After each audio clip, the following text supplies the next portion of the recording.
Hey everyone, welcome to the Royce Report. I'm your host Royce. Now on this channel we talk mostly Xbox related news, but I do dabble in other gaming related news and topics. So if you think you might be interested in that, be sure to hit that subscribe button. And today we're going to be talking about Microsoft potentially pulling games from showing at the Game Awards due to the ongoing investigation of the acquisition of Activision Blizzard, as well as PlayStation Plus being on Xbox and Xbox Game Pass being on PlayStation. And we're going to top it all off with the Witcher 3 update, as well as all of the other games CD Projekt Red currently has in development that could maybe make us believe in them again and trust them as a studio. So with all that, let's just get into the news and let's talk about it.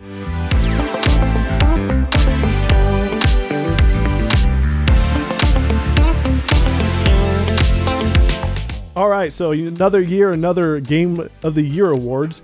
And if you don't know what that is, it is a place where Jeff Keighley, whatever the fuck. It's a place where Jeff Keighley comes and makes him feel like he's important. And we all watch and see a bunch of disappointing news and disappointing awards go to things that we don't think deserve it. And then we sit there and watch commercials for a very long time and live bands.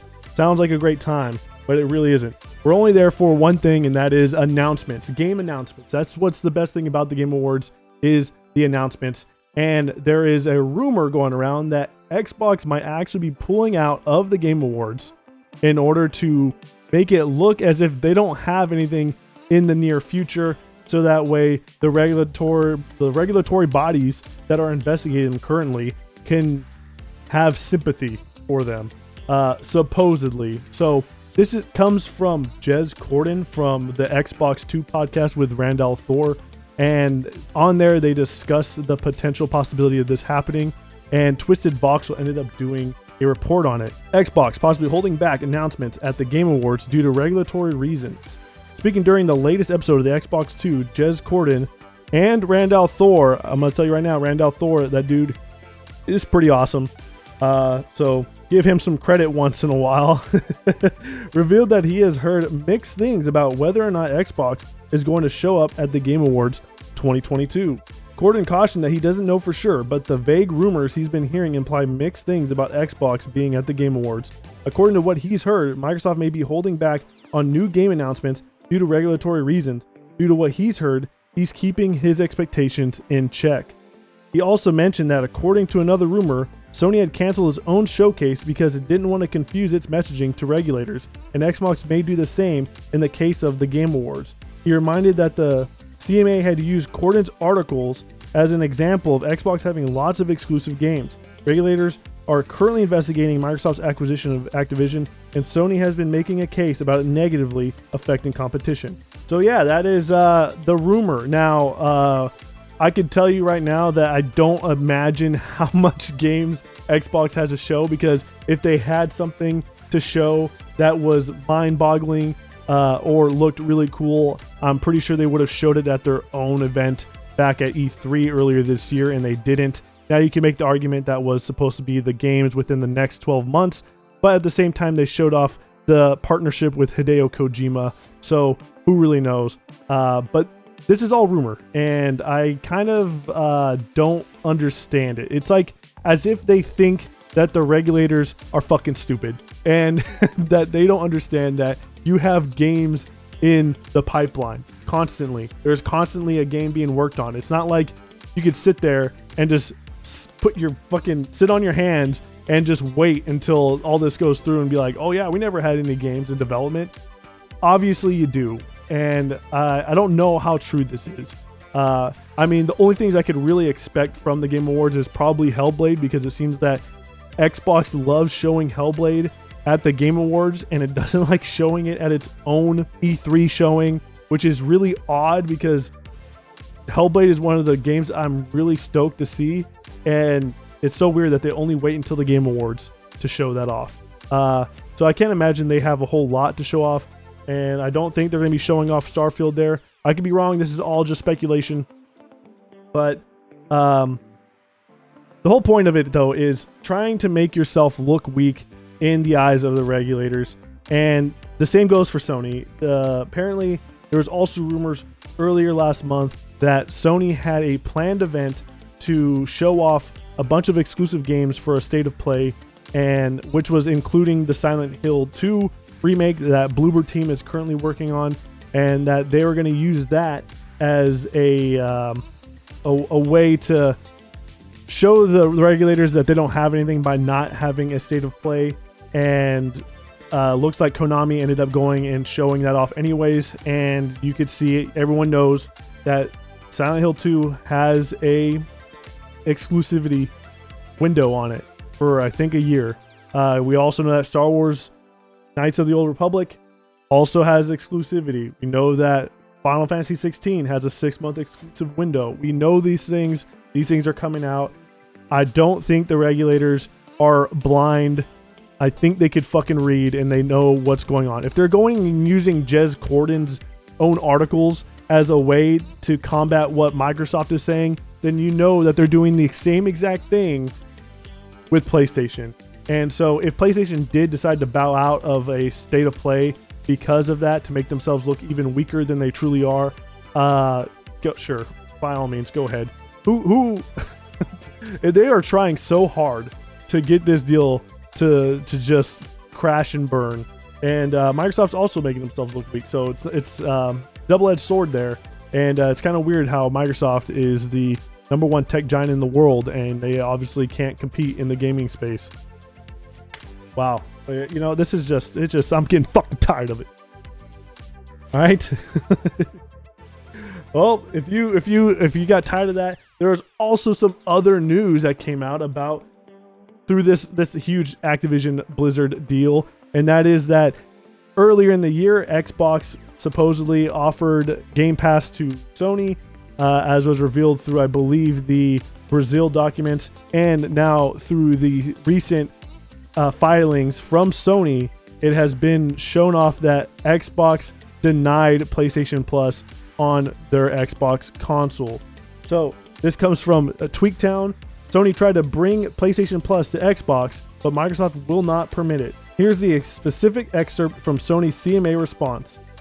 Third, Microsoft argues that demand for multi-game subscription services would not tip towards Game Pass because Microsoft would also make Game Pass available on PlayStation. But the wider availability of the leading provider, Game Pass, now endowed with exclusive irreplaceable content and protected by direct and indirect network effects, would makes it harder, not easier, for rival multi-game subscription services to compete. Microsoft stance that Game Pass availability on PlayStation would be a panacea. What the fuck is that? Panacea? Panacea for the harm from this transaction rings particular hollow, given that Microsoft does not permit PlayStation Plus to be available on Xbox. Seems like PlayStation tried to get PlayStation Plus on Xbox, and that did not happen, and vice versa. Here's what Microsoft said about Sony blocking Game Pass on PlayStation. Nor is there any basis for the idea that acquiring Call of Duty would tip subscription services in Xbox's favor. Sony has chosen to block Game Pass from PlayStation, so it's not available on PlayStation. Yeah, like this is like, I feel like a nothing burger. No shit. You won't. Who wants their rival service on their platform? Nobody. That's stupid. Like, what does, like, if anything, the only person that has anything to gain from that at all is Xbox themselves. By having Xbox Game Pass on PlayStation, you are now able to kind of leech all the people that are on PlayStation that refuse to move to Xbox and don't have to go and buy an Xbox because they just buy Xbox Game Pass and play those exclusives. And honestly, there's more people on Sony platforms. They have 170 million users, that's including the PlayStation 4 and PlayStation 5, compared to 80 million with the Xbox console, which includes the Xbox One and the Xbox Series. So when you have double the amount of people on it, you can reach more people by putting your content on the platform that has more people on it.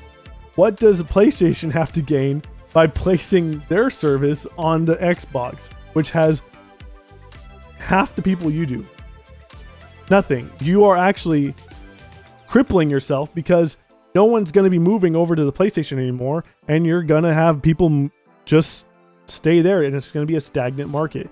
And you could say, well, I mean, Xbox and PlayStation are both in this console race, so it should benefit at least one of them. It should benefit, you know, both parties the exact same. But the thing about Xbox and the thing about Sony is that Xbox itself is really mostly about selling services and subscriptions. That's what they want. They don't really care about the hardware. You know, that's why they have Game Pass on the cloud. That's why they have Game Pass on your phone and on the PC and on Xbox. They want that everywhere, not because they care about the hardware, but because they care about that subscription. They want you in the ecosystem. And by having it on as many screens as possible, that's exactly what they want. That's exactly what Microsoft wants. Microsoft sells Xboxes at a loss, at a complete loss. And when you look at Sony doesn't have that leverage of being the number one tech giant. They don't have money that you could just constantly lose in order to gain people over to the subscription service. They don't have that. They need a console. They need to have their services on the hardware, and that's what matters to them. Sony is a hardware company. They're known for their TVs. They're known for their cameras and their PlayStations. That is what Sony is known for, and that's what Sony wants to maintain that market in, is that console market. And by kind of throwing out your service like how Xbox is doing it, you're losing money.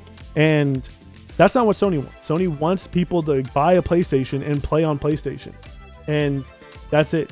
And by allowing PlayStation Plus on your competitor service, you will actually be hurting yourself in the long run. And I think Sony knows that. And yeah, so this is just kind of a nothing burger. It's just two people pointing at each other saying like, look, I offered them that service, but they refused it. And it's the other person saying, well, I offered them that service and they refused it. So it's kind of like, okay, you guys both suck. Oh, brother, this guy stinks! But yeah, that's pretty much that. That's the turnout of that. And speaking of acquisitions, because all this channel has become lately, is it has now been reported that Serbia has cleared the deal unconditionally, no concessions, nothing to withdraw from that, other than that's the third one to finally give its approval to the Xbox Activision Blizzard acquisition. So that makes Serbia, Saudi Arabia, and Brazil. And we're still waiting on many other countries as well. So a long time coming. Yep. There's also rumors that the Xbox, that Microsoft is going to be making concessions in order to get the EU to approve the deal. That is all rumor and hearsay, just like the other article was with Politico. This is the exact same thing. I'm not even going to bother showing that because it's just more speculation and discussion. I don't feel like talking about that right now. What I do feel like talking about is why I'm wearing a hat. I know that you guys probably are used to seeing me wearing a hat because I have all the recent subscribers. But I'm wearing a hat because my hair is all over the place right now. And I just haven't gotten around to getting a haircut. And my job requires me to have a haircut. And I need to get one. So until then, I will be wearing a hat because I hate the way it looks. And if my job requires a haircut, you could probably put two and two together and understand what job I currently have. All right. So that leads us finally over to The Witcher and CD Projekt Red and what they're doing over there, which is The Witcher 3, right? You saw that they came out with a video of it talking about all of the new updates that they're doing for the next gen patch for the Series X and the PlayStation 5 as well as the PC.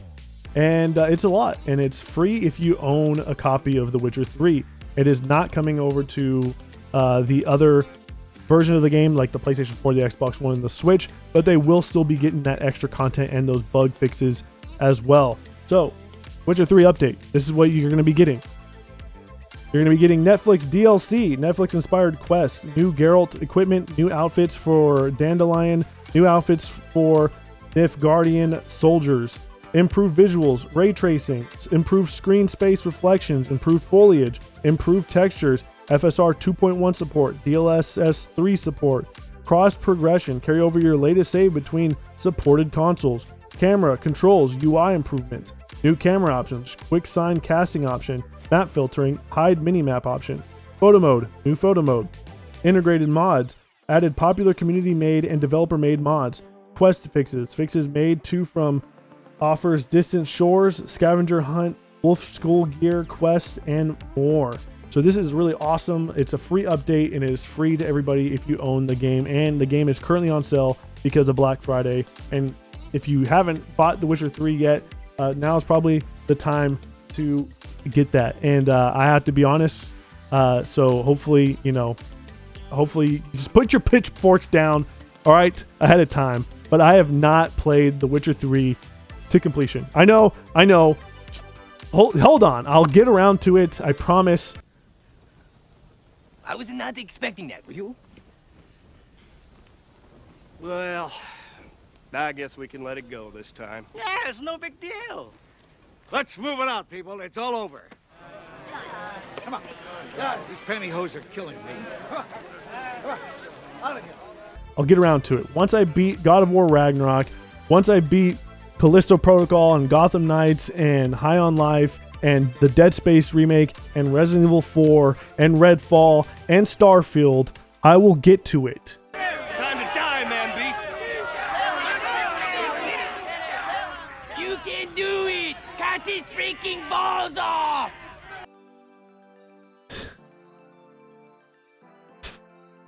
I'll get there. All right. One day. I know. I believe me. I've tried. I've gotten into it. I've tried it. Now it seems like the best time to actually go and give it a shot. I will be doing that at some point because I want to play this world. I want to get involved with it because I've heard nothing but great things. And when I played it, I truly liked what I played. It's just that it was a lot. There's a lot to it, and I need a lot of time to be able to just invest in that game. So speaking of the CD Projekt Red stuff, they are not done with that. They are still involved heavily with other things, and it's actually blowing my mind how much stuff they have in the works. So these are the upcoming CD Projekt Red games, from Cyberpunk Orion to a new Witcher trilogy. They are currently working on the Witcher 3 next gen update, which we just discussed. They're also going to be working on the Witcher Polaris, and that's going to be using Unreal Engine 5, and is going to be the beginning of a new saga, which is the new Witcher trilogy. The Witcher Polaris is only beginning the first part of a new AAA RPG trilogy. They're also working on The Witcher Sirius. The Witcher series is a brand new game set in the Witcher universe, which is being developed by the Molasses Flood. That's a studio that was acquired by CD Projekt Red in 2021 and is best known for two excellent survival games, The Flame and the Flood and Drake Hollow. CD Projekt Red says that the codename Sirius will differ from our past production, as it will be offering multiplayer gameplay on top of a single player experience, including a campaign with quests and a story. Expect something different then, especially with the studio teasing that this will be an innovative take on the Witcher universe. The Witcher series is still in pre-production, and development at the Molasses Flood will be supported by the wider CD Projekt Red team. They're also doing the Witcher remake, which has just been confirmed to be using Unreal Engine 5 and is going to be more open world oriented. Cyberpunk 2077 Phantom Liberty, which is going to be the next Cyberpunk 2077 major story-driven expansion. And it's set to be launching in early 2023 for PC, PS5, and Xbox Series X, as well as Cyberpunk 2077 Orion, which is supposed to be a sequel to Cyberpunk 2077, and that this new DLC will probably be introducing a lot of the story elements that might be included in Cyberpunk 2077 Orion. And the last thing that they are openly working on is CD Projekt Red Hadar. If CD Projekt Red weren't already content with developing a new trilogy of Witcher games and a Cyberpunk 2077 sequel, it's also working on another project. The studio says that it has been working on a standalone IP distinct from The Witcher and Cyberpunk 2077 since 2021. Project Hadar is being developed in-house by CD Projekt Red, and it's still in the conceptual phase. I think this might be a sign of biting off more than you can chew, because we saw what they did with The Witcher 3, and I know I haven't played it, but obviously this is a game that is a generation-defining game, and is something that people will consider one of the best games ever made, and has continued to sell extremely well. And it's really awesome that they're going and they're adding that support and going back and adding free updates to the next gen consoles. That is awesome. But at the same time, we saw what happened with Cyberpunk 2077. That was another game. You did not focus on any of this other stuff that you were talking about right now. You were focusing on one, and you guys had trouble with that coming out the gate. And you can blame it on the previous generation consoles. You could blame it on crunch. You could blame it on whatever it may be. But the end of the day is that game came out in an unplayable state, and it was abysmal. It was so bad, in fact, that PlayStation barred it from the PlayStation Store for months without any sign of it coming back. And I mean, it's there now, but that just shows to me that they need to take it one step at a time. And even when they're taking it one step at a time, you saw Cyberpunk 2077 and it did not deliver. And now you could go and play that game, and yeah, it probably is a lot better than what it was when it first came out. I personally haven't played it, so I'm just on the outside looking in, but it did not do well. Financially, it did well. It just didn't do well winning over a lot of people. And I don't know if I could trust them again to go back and deliver a brand new trilogy of Witcher games, a brand new IP, a spin-off Witcher game, Cyberpunk 2077 sequel, and Cyberpunk 2077 expansion. Like, that is a lot. That is a lot of stuff that you have to get done. And the way that they are just announcing it, it's like, why are you guys just flat out saying what you guys are doing? Like, this is like what you expect from a AAA studio, but for like years and years and years ahead from now. Like, this isn't something that they could just be like, okay, we're going to release Cyberpunk 2077, the sequel, in 2025. 2026 is going to be the Witcher reboot, and the 2027 is going to be the Witcher 4. And it's just like, calm down, take a chill pill, relax, and just focus on what you have in front of you. Because even to this day, Cyberpunk is still pretty buggy from what I can tell from people still posting videos about it. They have done a lot to fix it, which is awesome. But that's also not something that you should be proud of, because that was their due diligence. They are required to fix their mistakes. It isn't them being the good guys. It is them doing their job and having them do it right in the first place. That's what should have happened.